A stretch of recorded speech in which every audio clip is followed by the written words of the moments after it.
Hello everyone, दृष्टि के teaching exam YouTube channel में एक बार फिर से आपका स्वागत है। मैं हूं गीतांजलि शुक्ला।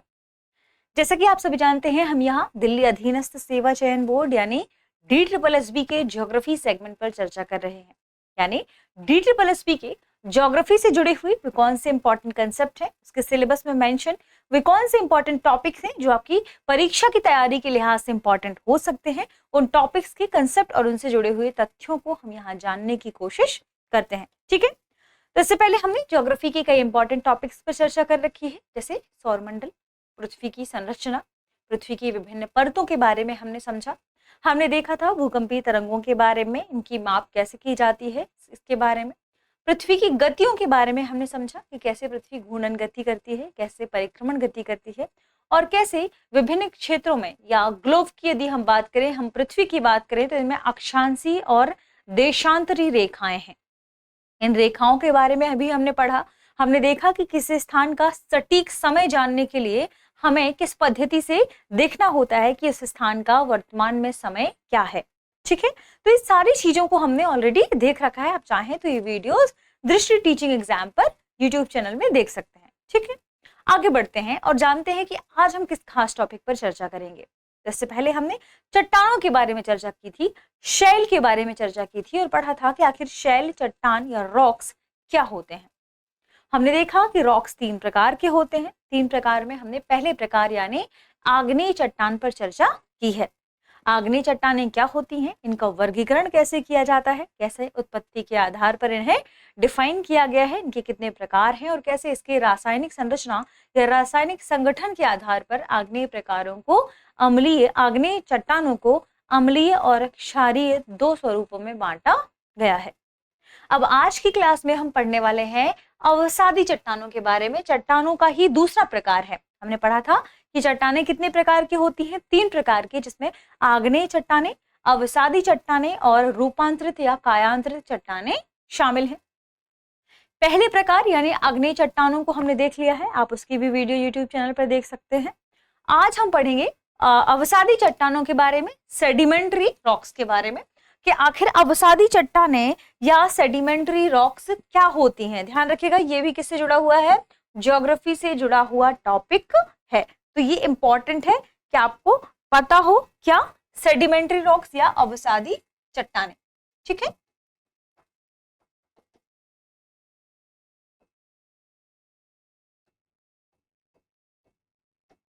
इंपॉर्टेंट बात कि इन्हें अवसादी चट्टानें क्यों कहा जाता है।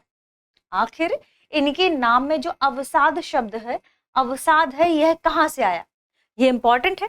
तो जब हम अवसादी चट्टानों के बारे में पढ़ेंगे तो आपको यह ध्यान रखना है कि इसमें जो अवसाद शब्द है, अवसाद, ये अवसाद क्या है, कहाँ के अवसाद है।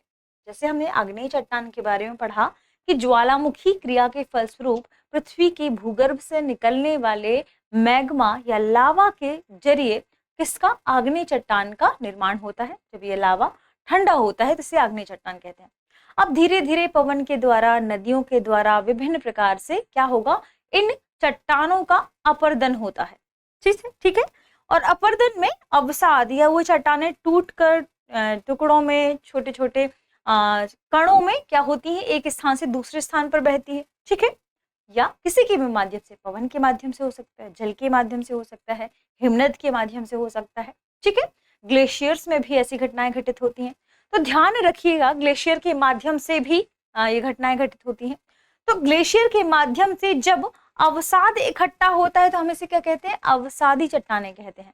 लेकिन जब आपको अवसादी चट्टानों की परिभाषा पूछी जाए तो क्या करना है, आपको क्या बताना है कि विभिन्न प्रकार के, विभिन्न आकार के अवसादों की एक प्रवाह में बहने से और इसके फलस्वरूप परतदार चट्टानों का निर्माण होता है। विभिन्न प्रकार के या विभिन्न आकार के अवसादों के प्रवाहित होने से, स्थानांतरित होने से, इनके एक स्थान पर जमने से कालांतर में यानी बहुत वर्षों के बाद, लगातार यह प्रक्रिया पहले चलती रहती है, फिर बहुत वर्षों के बाद एक प्रकार की चट्टान का निर्माण होता है जिसे हम अवसादी चट्टानें कहते हैं। ठीक है, तो विभिन्न प्रकार से अवसादों के बहने के फलस्वरूप जब ये अवसाद एक स्थान पर क्या होते हैं, इकट्ठे होते जाते हैं, कई वर्षों में जब ये अवसाद इकट्ठे होते जाते हैं तो इससे परत और लेयर्स बनती हैं। 1 साल कोई अवसाद बहकर आया, है ना, 1 वर्ष में मान लीजिए यहाँ चट्टान से टूट पीट कर नदी के माध्यम से कुछ अवसाद बहकर यहाँ आए और उनकी परतें कुछ इस तरीके से जम गई। ठीक, फिर अगले 5-6 सालों में फिर चट्टानों के टूटने से फिर अवसाद बहकर आए और उसकी ये दूसरी परत जम गई। ठीक है, और इस तरीके से बहुत वर्षों में, कई 100 वर्ष भी लग जाते हैं, ध्यान रखिएगा, इन परतों के माध्यम से, इन अवसादों की जो परतें हैं, इन अवसादों की परतों के माध्यम से कई वर्षों में फिर अवसादी चट्टानों का निर्माण होता है। तो देखिए, अवसादी चट्टानें जब आपको डिफाइन करना हो तो सबसे इंपॉर्टेंट बात, ये परतदार चट्टानें हैं। क्यों? क्योंकि विभिन्न आकार एवं प्रकार के अवसादों की परतें यहां जमी हुई हैं। ठीक है, तो आप क्या कह सकते हैं कि विभिन्न आकार एवं प्रकार के अवसादों की परतों की जमाव के फलस्वरूप, अवसादों की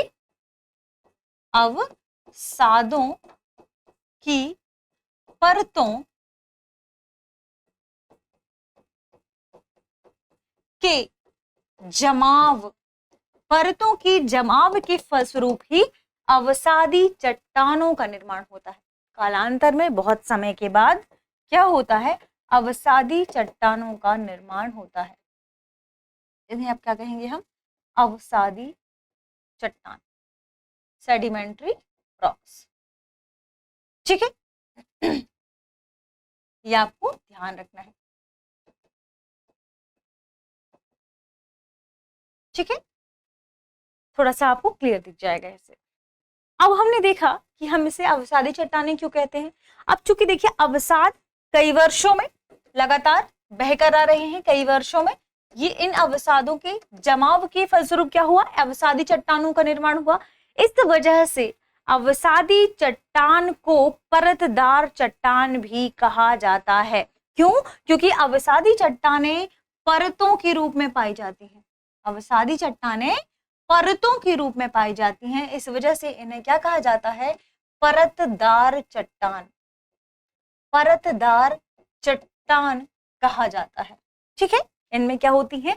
लेयर्स होती हैं। ठीक, ये इंपॉर्टेंट बात है जो आपने इसके बारे में जाना। ठीक है, इसके अलावा इसके बारे में एक खास बात क्या आपको ध्यान रखना है कि धरातल पर पाई जाने वाली जो अधिकांश चट्टानें हैं वे क्या है? जो धरातल पर पाई जाने वाली अधिकांश चट्टानें हैं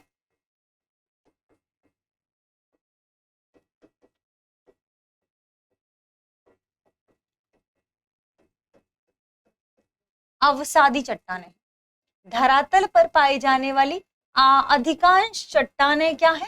अवसादी चट्टानें हैं, अवसादी चट्टानें हैं। ठीक है, यानी आपको क्या ध्यान रखना है? ये भी एक इंपॉर्टेंट फैक्ट हो गया इससे जुड़ा हुआ। ठीक है, ये भी ध्यान रखना है आपको कि जो अवसादी चट्टानें, हमने क्या देखा अवसादी चट्टानों में कि एक बार प्रवाहित हुआ, अवसाद आकर जमा हो गया।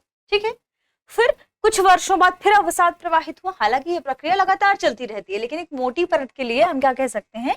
थोड़ा सा समय ले लीजिए, मान लीजिए कुछ वर्ष ले लीजिए। 1 वर्ष में एक लेयर बनी, फिर हालांकि चूंकि लगातार प्रक्रिया चलती है, लेकिन फिर भी थोड़ी सी मोटी लेयर बनने में समय लगता है। फिर कुछ वर्षों में एक परत बनी, फिर कुछ वर्षों में एक परत बनी, तो कहीं ना कहीं ये परत क्या है? लगातार बन रही है। और इन परतों के बीच में, जब ये परतें लगातार बनती हैं, तो इन परतों के बीच में क्या होता है? अवशेष जमा होता रहता है। अब यह अवशेष क्या है? देखिए, 1 वर्ष मान लीजिए क्षरण हुआ और क्या हुआ? अपर्दन हुआ, और अपर्दन में एक चट्टान से कुछ टुकड़े निकल कर आए और यहाँ पर जम गए। ठीक है, अवसादों के रूप में जम गए। ठीक है, फिर अगले 2-3 वर्षों में फिर अवसाद आए और फिर जम गए। इन अवसादों के बीच में कभी ऐसा भी हुआ होगा कि कोई जीव जंतु यहाँ मर गया हो।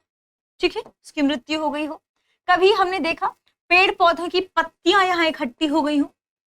और जब ऐसे 50 वर्ष हो गए, 100 वर्ष हो गए, 1000 वर्ष हो गए, इन हजारों वर्षों की प्रक्रियाओं के बाद इनके बीच में ये जो अवसाद जमा है, अवशेष जमा है जीव जंतुओं के, मृत जीव जंतुओं के, वनस्पतियों के, ये क्या हो गए? अंदर दब के रह गए। और फिर कई हजारों वर्षों की प्रक्रियाओं के फलस्वरूप इन अवसादों, या माफ कीजिएगा, इन अवशेषों के माध्यम से क्या होता है? प्राकृतिक गैसें मिलती हैं।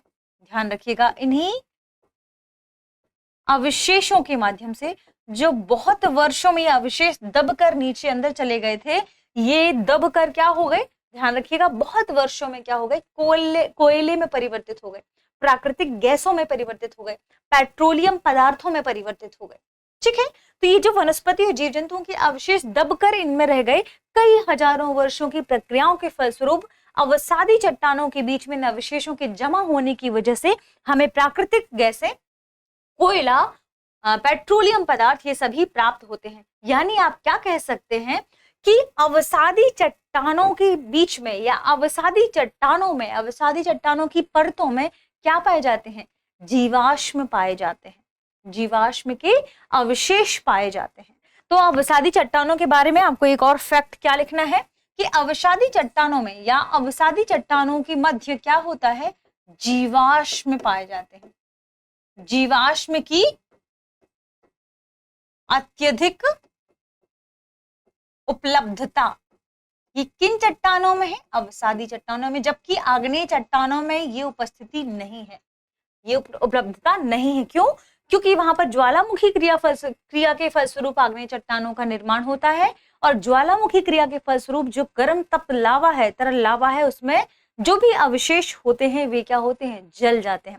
तो अवशेषों के जल जाने की वजह से वहां पर जीवाश्म की प्राप्ति नहीं हो पाती, जबकि अवसादी चट्टानों में परतों में बीच में अवशेष पाए जाते हैं, और अवशेष के दबे होने की वजह से यहाँ जीवाश्म अधिक मात्रा में पाए जाते हैं, और इसी कारण से हमें खनिज तेल, प्राकृतिक गैस और कोयले के भंडार प्राप्त होते हैं।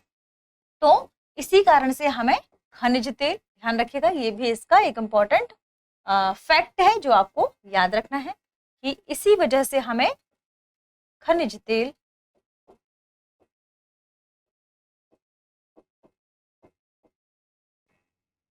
पेट्रोलियम पदार्थ और जो भी प्राकृतिक गैसें हैं उनकी उपलब्धता मिलती है। ठीक है, तो कहीं ना कहीं किसका कारण है, ये जीवाश्म की उपस्थिति की वजह से ही, अवशेषों के कारण ही, ध्यान रखिएगा, अवशेषों के दबे रहने की वजह से ही हमें क्या मिलता है, जीवाश्म इन चट्टानों में अधिक पाया जाता है, और जीवाश्म के कारण ही इन चट्टानों की खास विशेषता क्या है कि इनमें खनिज तेल और कोयला के भंडार मिलते हैं। तो ये आपको ध्यान रखना है।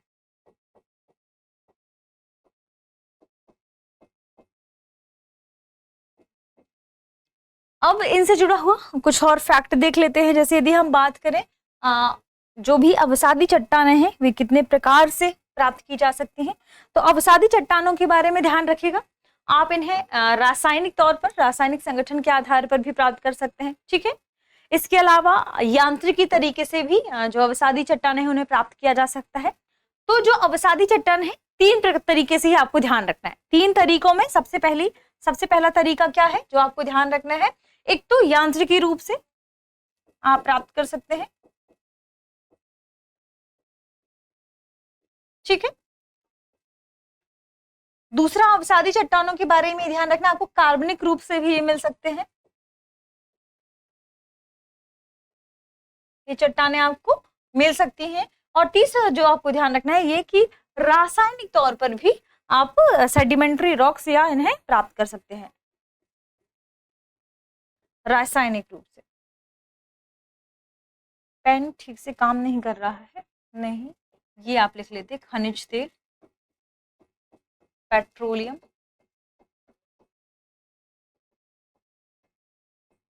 कोयला,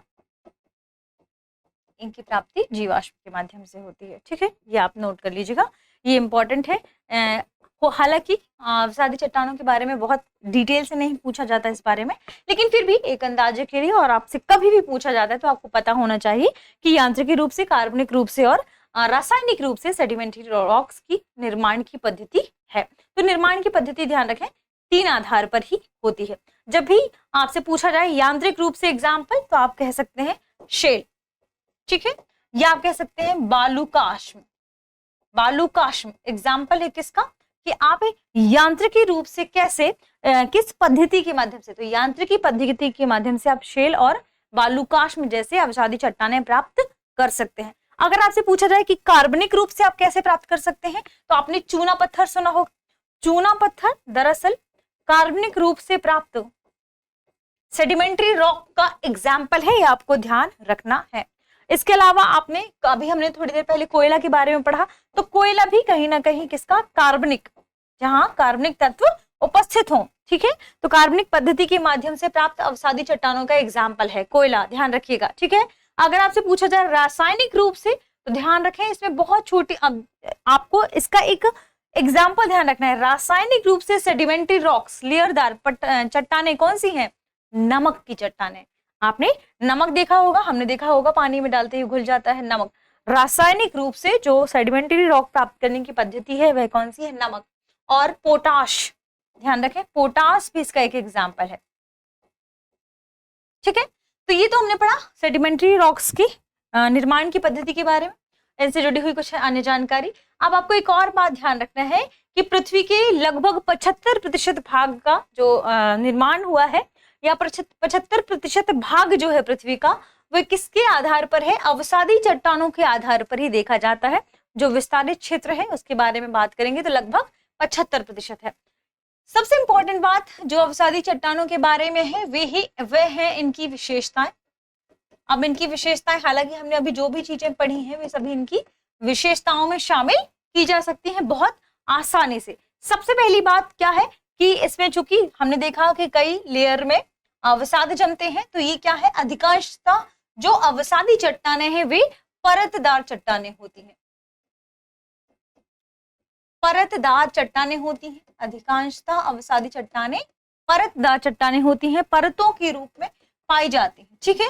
दूसरी बात हमने क्या देखा कि जब अवसादी चट्टानें लेयर बाय लेयर जम रही हैं, इसका मतलब है इनके बीच में भी खनिज होता होगा, इनमें भी किसी न किसी प्रकार का खनिज पदार्थ जरूर पाया जाता होगा। अब यहाँ पर किस प्रकार की चट्टान पाई जाती हैं, किस प्रकार के खनिज पाए जाते हैं, ये आपको ध्यान रखना है। तो अभी हमने जैसे पढ़ा कोयला, हमने पढ़ा पीट, फास्फेट, तो ये जो भी इसमें आप लिख सकते हैं चट्टानें, आपसे अवसादी चट्टानों में किस प्रकार की चट्टानें पाई जाती हैं और क्या क्या चीजें आपको इनमें मिल सकती हैं, उनमें आपको ध्यान रखना है कोयला, फास्फेट, पीट, और सबसे अच्छा एग्जाम्पल जो आपको हमेशा याद रहेगा वो है बालू का पत्थर।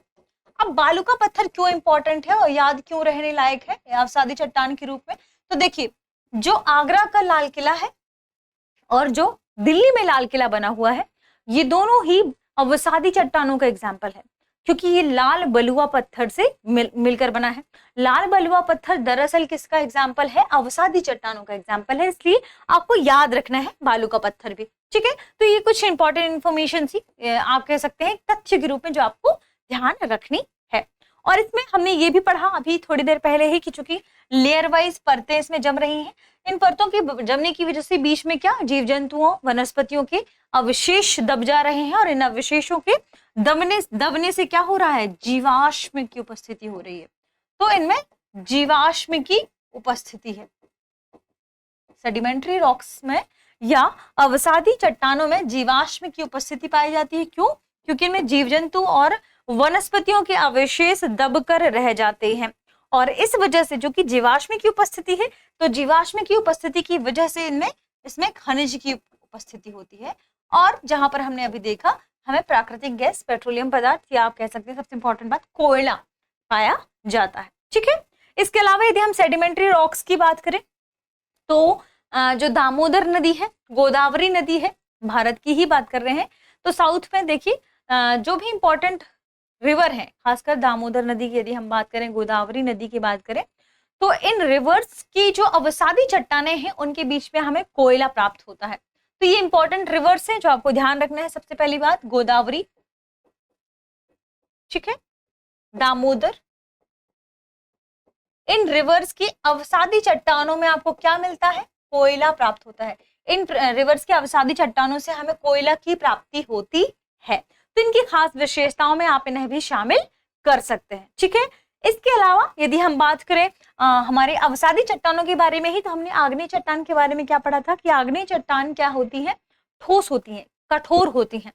डायरेक्ट जो लावा निकल कर आता है उस लावा के ठंडे होने से उन चट्टानों का निर्माण होता है, लेकिन अवसादी चट्टानों का निर्माण कई वर्षों में परतों के माध्यम से होता है। अवसादों के बहने से, अवसादों के परत के रूप में जमने से, जमाव होने से होता है। इसमें आपको ये ध्यान रखना है, चूंकि ये जमाव के माध्यम से होती है। हालांकि बहुत वर्षों में ये थोड़ी, या आप कह सकते हैं कि आग्नेय चट्टानों की तुलना में मुलायम होती है।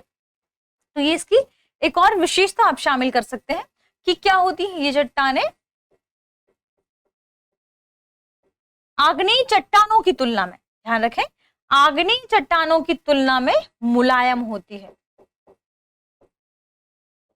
आग्नेय चट्टानों की तुलना करिएगा, ये नहीं कि आप डायरेक्ट कह दें कि मुलायम। तो आग्नेय चट्टानों की तुलना में ये क्या होती है, अपेक्षाकृत मुलायम होती है। जैसे हम एग्जाम्पल के तौर पर याद रख सकते हैं चीका को, ठीक है, या आप एग्जाम्पल के तौर पर इसमें याद रख सकते हैं जिप्सम, जिप्सम, ठीक है। तो इसके एग्जाम्पल है जो मुलायम चट्टानों के बारे में आपको जानकारी देंगे, ठीक है। तो ये तो सही इंपॉर्टेंट बात।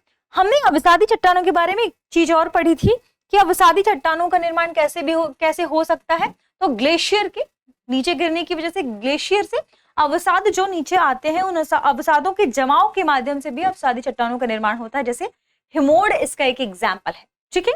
तो ग्लेशियर के माध्यम से जो अवसाद जम कर आते हैं, उनके माध्यम से भी अवसादी चट्टानों का निर्माण होता है। तो ये इंपॉर्टेंट इंफॉर्मेशन थी किससे जुड़ी हुई, अवसादी चट्टानों या सेडिमेंट्री रॉक से जुड़ी हुई। अवसादी चट्टानों के बारे में जो भी इंपॉर्टेंट इंफॉर्मेशन थी उसे हमने चर्चा में लाया। कैसे इनका निर्माण होता है ये भी हमने समझने की कोशिश की। देखिए ये जो डायग्राम आपके सामने बना हुआ है केवल आपको समझाने के लिए है, चूंकि हमारा माइंड इमेज के रूप में चीजें जल्दी याद कर लेता है, इसलिए एक इमेज के माध्यम से यदि आपको समझाने की कोशिश की जाती है तो चीजें आपको ज्यादा समय तक याद रहती हैं और ठीक से याद रहती हैं। इस वजह से यहाँ पर इमेज के माध्यम से आपको चीजें समझाई गई हैं कि कैसे आग्नेय चट्टानों से अलग है अवसादी चट्टानें, ठीक है। तो आज की क्लास में इतना ही, मिलते हैं हमारी अगली क्लास में। तब तक आप पढ़ते रहें, रिवीजन करते रहें। शुक्रिया।